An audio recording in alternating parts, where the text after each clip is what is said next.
وہ علی جو اللہ کے گھر یعنی خانہ کعبہ میں پیدا ہوئے، وہ علی جو کہ جن کی شہادت ہوئی خانہ اللہ کے گھر یعنی مسجد میں، اور علی جمال دو عالم، علی امام زمن، علی وقار دل و جاں، علی بہار چمن، علی عروج فصاحت، علی کمال سخن، اور علی عرب کے اندھیروں میں حق کی پہلی کرن، اور علی ولی سے گریزہ نہ ہو خدا کے لیے، علی تو قوت بازو ہے مصطفیٰ کے لیے۔ اور شاعر نے کہا کہ اگر نجات کے طالب ہو تم ابد کے لیے، کبھی پکار کے دیکھو اسے مدد کے لیے۔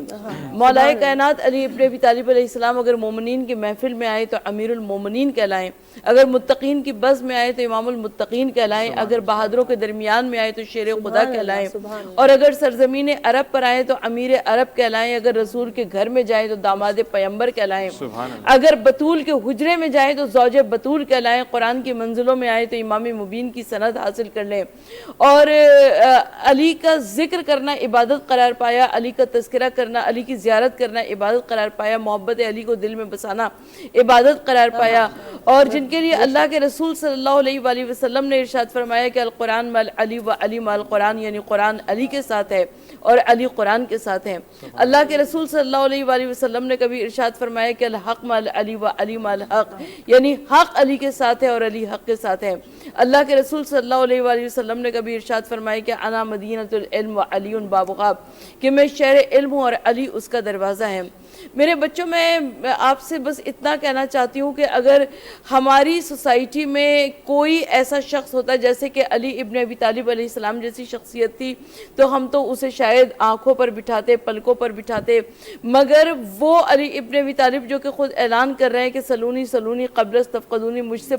پوچھو قبل اس کے کہ میں تمہارے درمیان میں نہ رہوں۔ اور مولا کائنات علی ابن ابی طالب علیہ السلام پکار کر کہہ رہے ہیں کہ میں تم کو بتاؤں کہ آبشاروں سے بجلی کیسے بنائی جاتی ہے، مگر اس کے باوجود علی جیسے امام کو زہر میں بجھی ہوئی تلوار تھی جس کے ضرب سے مولا کائنات علی ابن ابی طالب علیہ السلام کو شہید کیا گیا۔ 19 رمضان وہ تاریخ تھی، سن 40 ہجری کا 19 رمضان، کہ جب مولا کائنات علی ابن ابی طالب علیہ السلام اپنے ایک اولاد کے گھر میں قیام پذیر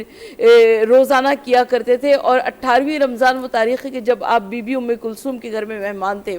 اور بی بی ام کلثوم فرماتی ہیں کہ میرے بابا کبھی حجرے میں جاتے ہیں، کبھی باہر نکلتے ہیں، کبھی سینہ خانہ میں آتے ہیں، اور اس طریقے سے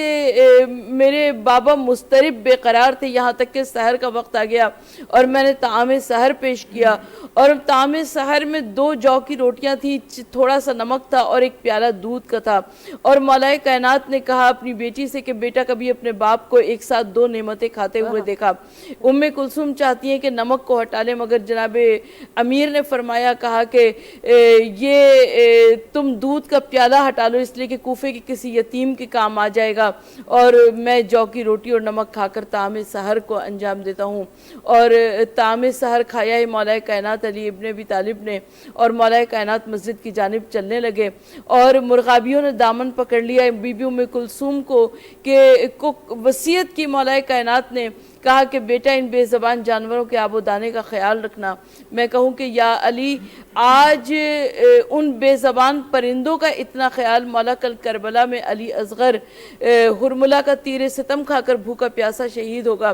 اور مولا کائنات علی ابن ابی طالب علیہ السلام گلدستہ اذان میں پہنچے، وہاں پہنچ کر اذان دی، اور ہوا کے دوش پر لہراتی ہوئی وہ آواز اذان کوفے کے رہنے والے ہر باسی کے گھر میں پہنچ گئی۔ میں کہتی ہوں کہ اہل کوفہ ذرا غور سے سن لو اس آواز اذان کو، نہ علی جیسا امام اب ملے گا اور نہ یہ آواز اذان اب ملے گی۔ اور مولا کائنات علی ابن ابی طالب علیہ السلام گلدستہ اذان سے نیچے اترے اور صحن مسجد میں سوئے ہوئے نمازیوں کو جگاتے ہوئے، اور محراب، یہاں تک کہ اپنے قاتل کو ابن ملجم کو بھی جگایا ہے، اور مولا کائنات علی ابن ابی طالب علیہ السلام محراب امامت میں پہنچے اور نماز کی ابتدا کی، اور پہلی رکعت کا دوسرا سجدہ تھا کہ جب ابن ملجم جو کہ طاق میں بیٹھا ہوا تھا اس نے وار کیا ہے، زہر میں بجھی ہوئی تلوار تھی، پورا مسلح عبادت خون سے رنگین ہو گیا، اور مولا کائنات نے آواز دی کہ فزت برب الکعبہ، رب کعبہ کی قسم علی کامیاب ہو گیا۔ کیا کہنے، بہت جے انداز سان ڈاکٹر صاحبہ جی انداز بیان آہے، بالکل اہا وہا تاریخ آہے جن کے جیترو ور جائے جے گھٹ آہے،